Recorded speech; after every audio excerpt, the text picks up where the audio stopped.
Hello and welcome to TRDC's first email of the year. As always, we provide you with a video of the email split into two parts.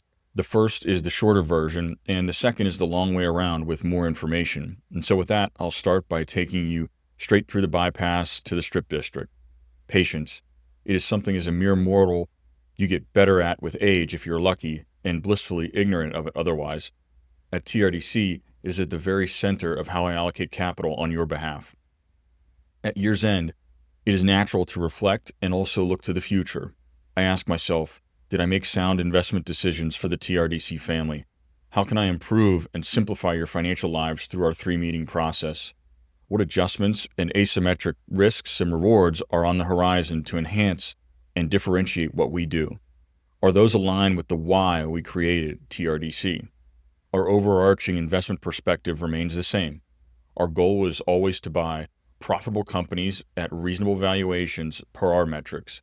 Sometimes their share prices go up and sometimes they fall, but always good companies that we believe in aggregate will provide clients the best opportunity to reach their individual financial goals. At TRDC, we allocate capital with resolve when we see opportunity, patience when we see greed, and at all times prudence to preserve what matters most to you and your families as you build wealth. I see no other way to do this than to operate outside of the traditional benchmarks across fixed income, equities, and alternatives. I hope your 2026 is as fulfilling and prosperous as possible with respect to your own metrics, and again, thank you for your trust and support as a member of the TRDC family. TRDC now has an approved text line. If interested, please respond to this email with the number you wish to use. It requires acceptance on your part to be enabled. LPL Financial requires all TRDC-related text to go through it. Please note that it is not voice-enabled. And now we'll review a little bit about the positioning from last year and key positioning going forward. Markets have been up across the board with international holdings and shiny thing producers powering your portfolio. This has certainly been a great year for portfolio returns. Looking ahead, we think it's smooth sailings for markets in general with relatively low interest rates versus actual inflation and a strong U.S. economy. Fixed income spreads are historically low, and we're not venturing out on the risk spectrum for fixed income at this time. I do not think monetary nor fiscal policy will be significantly surprising for markets as we close in on midterm elections in the United States, which contributes to the overall viewpoint of smooth sailing. We're patiently waiting to allocate additional risk assets after we trim some gains here in January. I'm looking to add a new SpaceX and OpenAI position via a closed-end fund. Your account may require some additional paperwork, which I will contact you if that is the case as I implement. At this point, I'm waiting on a better entry price. I'm excited to be taking some gains in January of 2026 and will harvest losses as always throughout the year. I'll take out at most 10% capital gains of your account value in taxable accounts where appropriate. Shiny thing producers in your portfolio will remain there with the understanding of volatility in paper markets contributing to additional movement in the markets.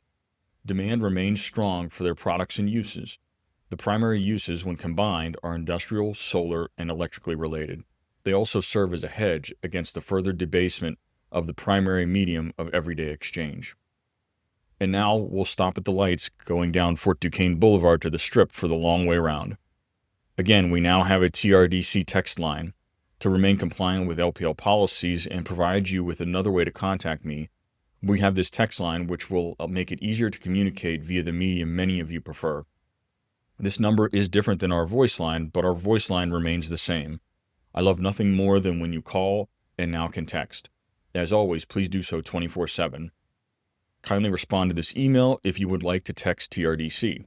If you happen to text my personal, I will respond from the TRDC line, which will prompt you to accept text. The message you will receive is as follows. This is Louis Civitries with Three Rivers Diversified Capital. To consent to receive text, reply accept. And now a brief review of the year and key positioning. Producers of shiny things pulled out of the ground that rhyme with Marigold and Wilbur have powered portfolios higher.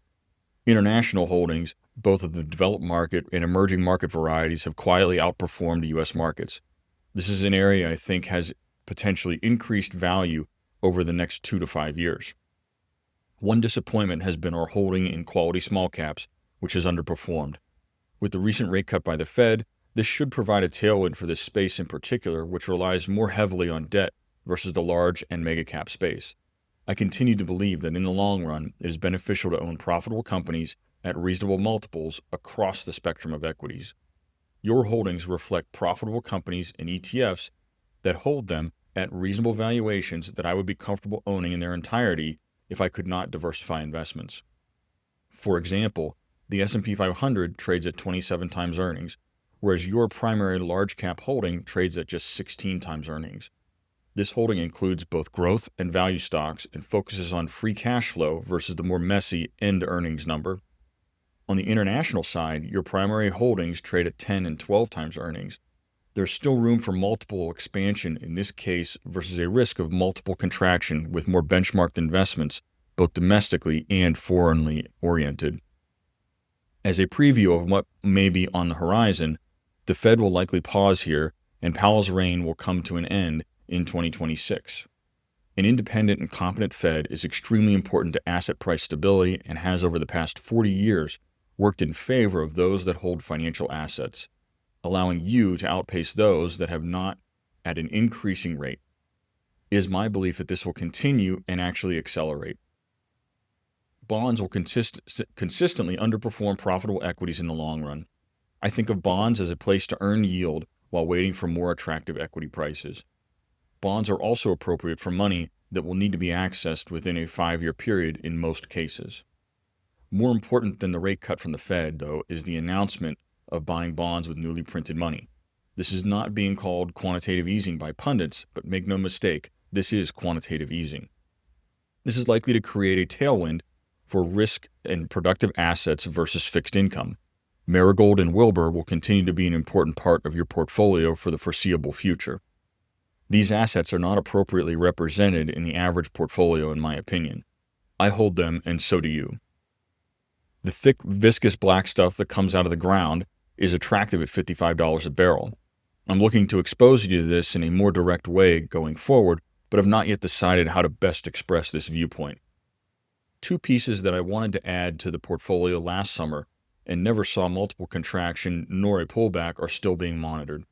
The two pieces involve nuclear energy and clean energy. On the clean energy side, think more solar, wind, and renewables. An autonomous driving position is of interest, but the earnings and cash flows of these companies are concerning, which is why I have not made the investment, but is certainly on my radar and will act at more attractive prices. Exposure to SpaceX's impending IPO and OpenAI as well is another piece of the portfolio I want to add. Keep in mind, as a private company, you cannot simply buy shares of these on the open market, but there are companies that do hold their shares in other vehicles. One such is in the process of being added to your portfolio pending pricing conditions. It has tech in its name. We're making this purchase on your behalf at a discount to the record high of over $100.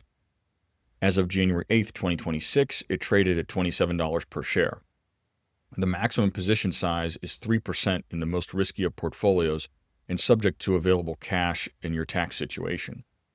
As a closed-end fund, it trades at a significant premium to the net asset value as reported by the fund. As is true with any private company, though, you only know the true value when it is sold to a willing buyer. SpaceX is rumored to be in the process of going public sometime in 2026. Thank you for reading and/or listening, and have a great day. Bye.